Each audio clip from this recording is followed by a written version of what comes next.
Buenas tardes. Pues vamos a comenzar en esta ocasión para seguir con lo que habíamos estado hablando el otro día relacionado con las personas antiguas de mi pueblo desde los años quizá antes de 1700. Y habíamos hablado de don Ambrosio, Alonso de los Reyes, habíamos hablado de Ambrosio, su hijo Ambrosio Antonio de los Alonso de los Reyes, y después habíamos hablado también de que de aquel haya un hijo de él que se casó con doña Josefa Núñez y que en ese caso se llamaba Francisco Esteban Alonso de los Reyes. Y ya después sus hijos, como comenté, alcanzan el apellido de los Núñez por Josefa Núñez, que él se había casado, este señor Francisco Esteban se había casado con esta señora. Entonces habíamos hablado de Micaela, aquella mujer que murió, que nació en el 1736 y que había muerto evidentemente a una edad bastante avanzada, de unos 85 años. Cita y dice que quiénes eran sus padres, el documento, etc.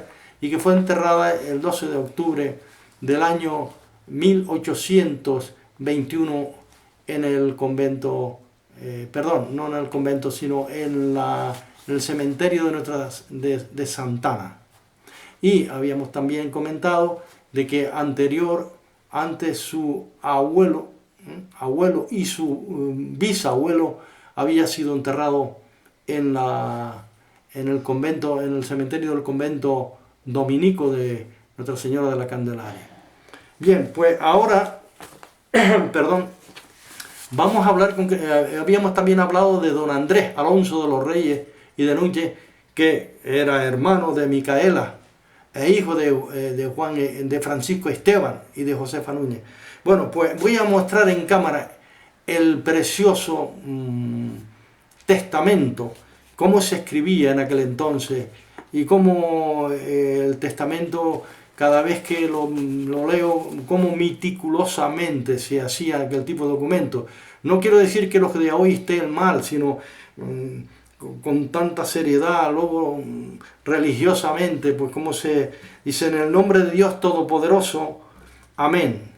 Yo, Andrés Alonso de los Núñez, Alonso Núñez, natural y vecino de Igueste, del Pago de Igueste, tal, y bueno, tal, entonces, como dice que él pide, cómo debe ser enterrado, todo este tipo de cosas, ¿no? Son una cantidad de folios enormes, son una cantidad bastante, muchos folios, son escritos delante y también por detrás, como se puede observar, por ambas caras. Y en esta especificación de documentos son unos 10 o 12 folios, pero escritos por ambos lados. Y entonces, meticulosamente, le explican en detalle cómo debe de ser enterrado y respecto a sus propiedades, entre su esposa, sus sobrinos, etcétera, etcétera. Pero claro, como para no leer directamente el documento, porque el documento hay que leerlo con mucha precisión, con mucha tranquilidad, la letra de aquel entonces no, o sea, para poderlo desarrollar rápido no es fácil. Yo he extraído algunos puntos del testamento, así que dejo el testamento y lo que recurro es a algunos puntos que yo, en este caso, extraje de ese testamento. Entre otras cosas, él menciona en su testamento, entre otras cosas, dice que compró la casa a Juan Amaro del Castillo y Guadarrama el Maja, y que la bodega a Pedro de la Trinidad Hernández. Y entonces entonces habla de las misas rezadas por las misas rezadas por su alma para cuando falleciera.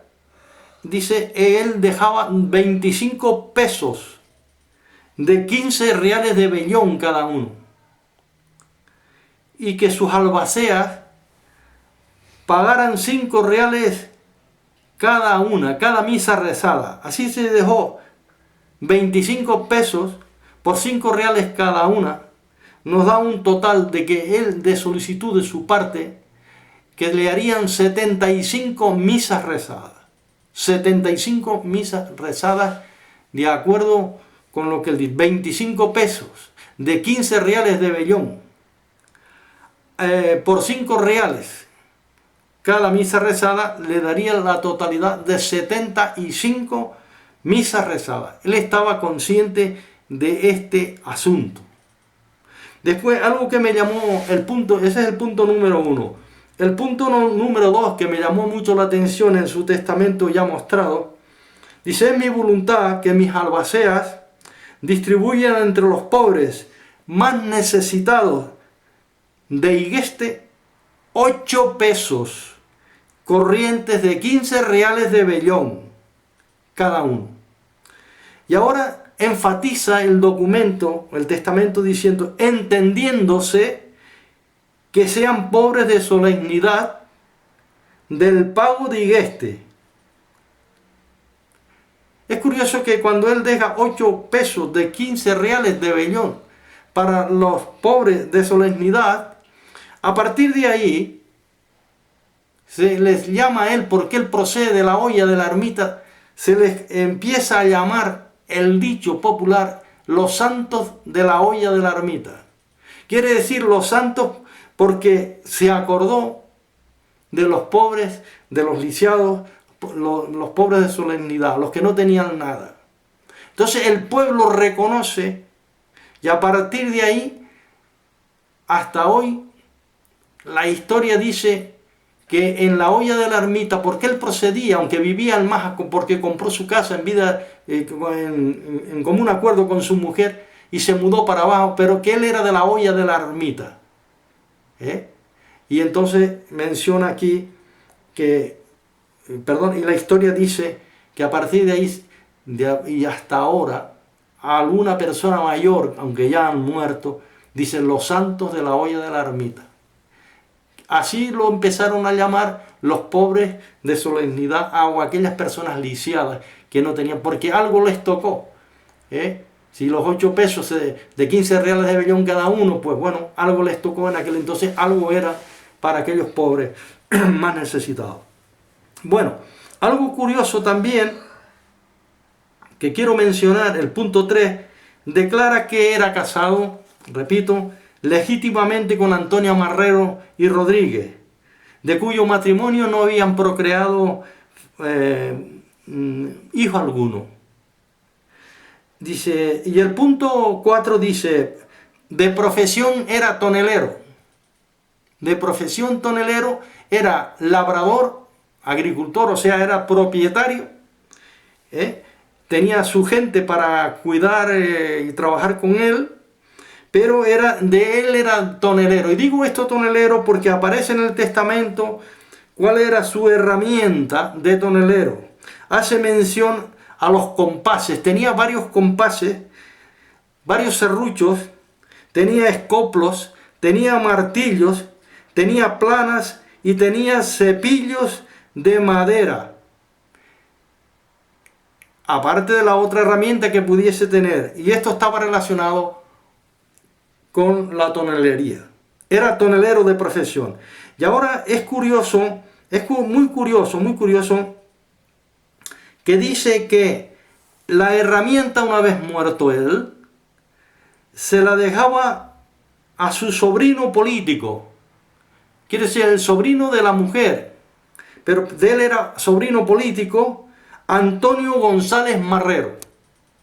Así que notamos, ¿verdad?, que este señor, Antonio González Marrero, era sobrino de su mujer. Por eso la señora de él, la mujer de él, en el testamento menciona su nombre, etcétera, etcétera.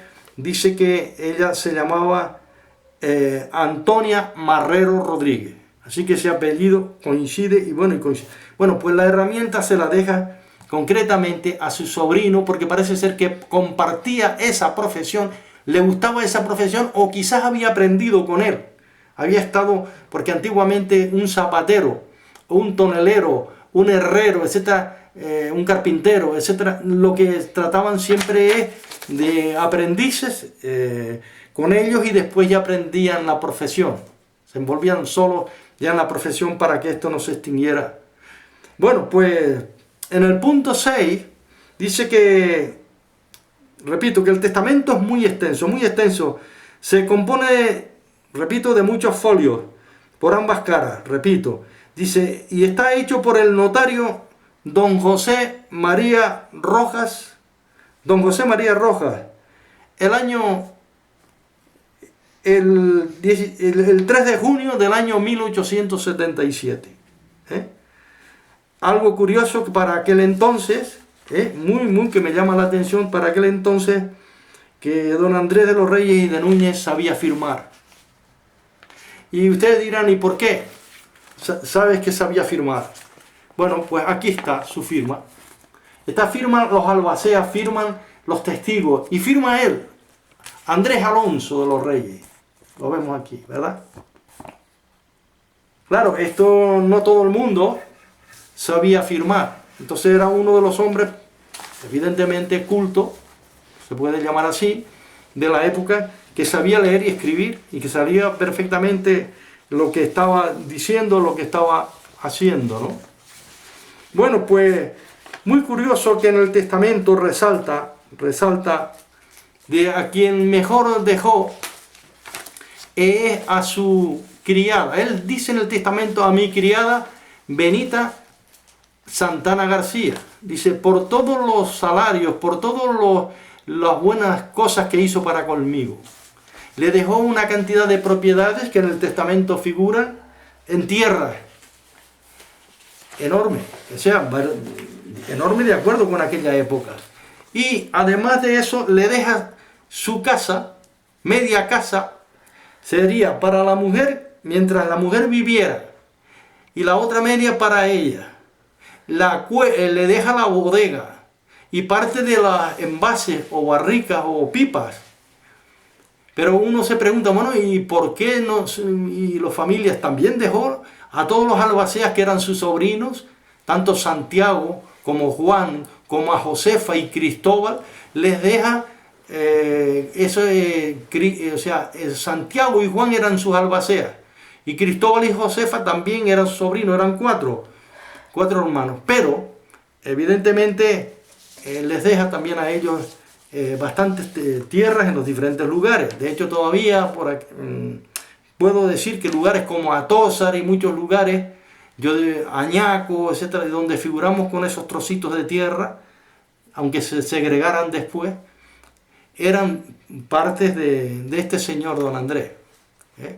Pero a esta señora Benita Santana García, la dejó tan bien puesta que uno se sorprende, ¿no? Cómo a una criada se le deja tantas propiedades. Pero bueno, fue así. La razón, bueno, porque fuera una buena gente, un buen hombre, o sus razones tendría. No podemos entrar en detalles, ¿no? ¿Por qué? Bueno, pues algo curioso que doña Benita García Santana, después de haber disfrutado ya de él, había muerto, su mujer había muerto, después de ser ya la propietaria de la casa, de la bodega, etcétera, a los 44 años, ella vende esta casa. Y quizás ustedes dicen, pero bueno, ¿y cómo se puede saber esto de que vendiera la casa? Pues sí, la vende. La vende porque, miren ustedes, tengo un documento notarial donde en el año 1921, después del tanto tiempo transcurrido, se entiende que doña Benita seguramente había aprovechado al máximo su casa, etcétera, etcétera. Dicen que era para ese entonces, el momento que dice este documento, dice que era viuda. Y que para el momento que vende su casa se la vende a don Juan García del Castillo, el que llamamos Juan el Cacique, para los higuesteros conocidos de los caciques, el casado con Chapilar la cacica. Y claro, viendo un documento y conversando con un amigo, con el amigo Domingo Núñez García, en una ocasión, me estaba leyendo él un documento de la casa de la madre, etcétera, etcétera. Y entonces cita a la señora Benita Santana García.